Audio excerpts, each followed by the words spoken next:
The people making the real money from the drugs trade don't live in the same ghettos as the gangs. They live in the respectable parts of town and, for obvious reasons, are not keen to be filmed. Over the next few days, we managed to make contact with the leading figure of George Street, the most feared gang in Belize. Jason Brown has considerable clout on the streets and is rumoured to be behind countless contract killings. I've arranged to meet him at a remote location outside of the city. Jason? We've been told that there are these Mr. Bigs that pass the orders down to the gangs. Like me, I would be like their lieutenant. I get all the little soldiers that follow us to do the work. I'm going to get one salary, and all the guys that follow us, I got to take care of them. This is going to be my responsibility. I'm going to be driving past in my car tilted. You won't see me, but I see you. And I have the gunmen already waiting, you know. And I just give the call, move now. And within 15 minutes, they would be right up your ass and you would be dead. Because if you take a blood for them, they want it back by tomorrow, man. And they're going to get it. And they have the potential to do it.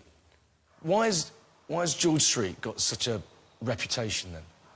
We have witnesses who will be killed. If you're a witness, you say I could come 12 o'clock in the afternoon and shot this guy in the middle of his forehead and you're a witness. I'm not saying anything. You better not. You better not. Because if you do it, you, your family, and whoever follows. Jason is a target himself and has had countless attempts made on his life. The only thing I could have done was grab his gun.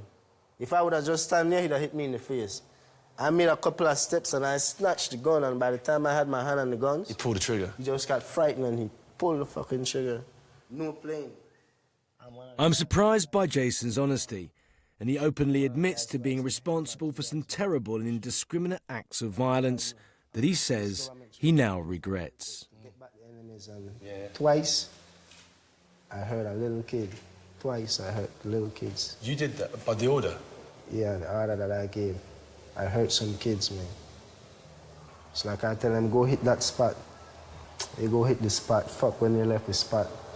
Kid is shot. Innocent? Innocently. You know, those things bother me, man. And I have my kids. I can ask God, where's my position in all this, you know? And I decide, like, fuck, I don't want this no more, man. No more, no more. Because every day it's killing me. Every day. It's a lose-lose situation for me. Because I'm losing my homies, and I could probably end up losing my family, which is the most valuable thing to me, you know? So I think the best way for me now is to do positive. If I die trying positive, I might feel a little bit better in my heart, because then at least I was trying to change and trying to do good, you know?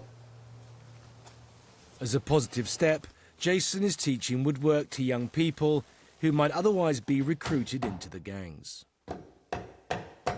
He says that he's out of the gang, but he also admits that you can never really be out of the gang. He says when he's here at this woodwork school, he feels a release, he feels safe, he feels free. He's free here, but as soon as he goes back to where he actually lives, it's like being incarcerated again. Anyway, he's agreed to take us there and to meet the meanest, nastiest gang in the whole of Belize City, and that's George Street.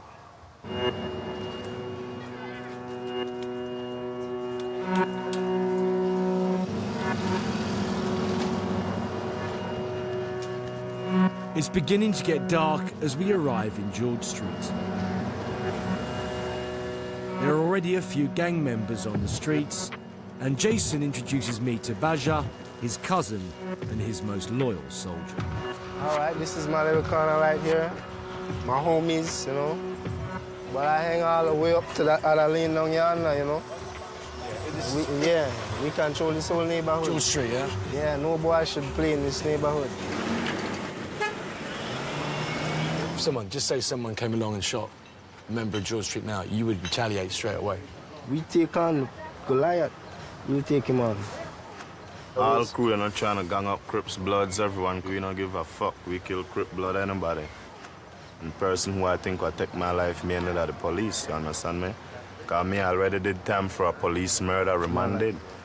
So I just have to watch my back from these cops, afraid they pick me up late night and no one don't see. But you were saying, Badger, if it does kick off, you're going to go straight, get your vest on, yeah? Yeah, man, and I have to stay at my vest after that, you know, even if it's hot, if I sweat, I'd rather sweat than feel lead. Rather sweat than feel lead. Yeah, man. I'm really shocked by their casual attitude towards violence here. In other places, you can feel that the people that you're with have an agenda. They're killers. With these guys, these are probably some of the worst killers I've ever met. And they just don't feel like that when you're with them. And you know, in the blinking of an eye, though, they could switch. Start pulling triggers and throwing hand grenades. The next morning, Jason takes me to the other side of town to meet his family in a safe house. Sometimes innocents get shot in the shootouts here, don't they? Definitely. Kids get shot innocently, and the last time it was like probably about 10-year-old. A 10-year-old? 10-year-old little boy. Get killed? Innocent. He didn't die. He got shot in the chest. Then the other guy, the 13-year-old, he can't walk good. Is that a bullet hole there? Yeah, we got a bullet hole right here. This was once when they came to kill me and some of my homies. You know? Really? Yeah. They came and bust about 15 shots. You've got kids in this house as well? Yeah, kids were in this house, definitely. They were lying on the bed. And that round's gone straight through? Straight through. The girl, when she came out and saw what happened, she cried. A couple months after someone died for the shit. Because you got to keep your standard up. Jason still lives on George Street, but visits his 3 daughters as often as he can. But this is my little queen right here. She always want to be with me, go with me everywhere I go. This is my big daughter. Big ass, she's at college right now, you know. I love her too. And this is my medium daughter, she's 11. Hey, yeah? She's in school, primary school. They saw so many shit, man, I'm telling you. Really? They saw so many shits. One time I was with her, and a guy came with a big pump action. I tried to grab her, right, to let him not shoot me, you know, and I hold her like to say, fuck, he's not gonna shoot me because I have my daughter. You know this asshole be pulling the trigger still? My daughter just bolt out my hands and ran up the street. Do you remember that happening? You remember when the angel coined the big gun? She remembers, it's not long ago. You know, like one time when one of the homies got shot through the alley there, when I came here, they were crying like they can't take it anymore. Do you worry about your dad? This one was in the yard when the shot was firing. She was middle of the yard. That's why I know, you know, all of that, man. They could have cut my little daughter that night, man. This asshole just came and blazing. They weren't even looking to see her. Little did I know when I came around, my daughter was running around still screaming. You know, I didn't even know she was there, even, you know, if she was dead there, then I didn't even know I ran left my daughter, but that's what I did. Because of incidents like that, Jason, do you want to get out of it completely? Definitely, man. For me, right, I would like to be in the park. I would like to be walking with my kids, holding hands, you know? You really want to get out, but can you ever get out? I hope so, man. You're shaking your head? I would hope that, you know? Well, you were shaking your head. Why were you shaking your head? You don't think Daddy can get out? Well, because people want to get him. Do you understand what danger your dad is in sometimes? Does it worry you? Does it scare you? Do you think about it all the time? I always tell them, you can't go with me, you're gonna get shot up. Let your daddy die alone. You know? Let daddy die alone. I don't want, it's gonna hurt me more for any of them to die with me. It was amazing seeing Jason with his kids. He clearly loves them dearly, and they're the most important thing in his life. That said, he also said that, you know, when shots came into the yard once, he ran away and left his toddler screaming. He also very honestly admitted to picking up one of his daughters and using her as a human shield when he was being shot at. For me, that's the hard thing about making these programs. I actually liked him. Against all that I've just said, I actually liked him as a human being. And that's a man that has ordered the deaths of numerous people.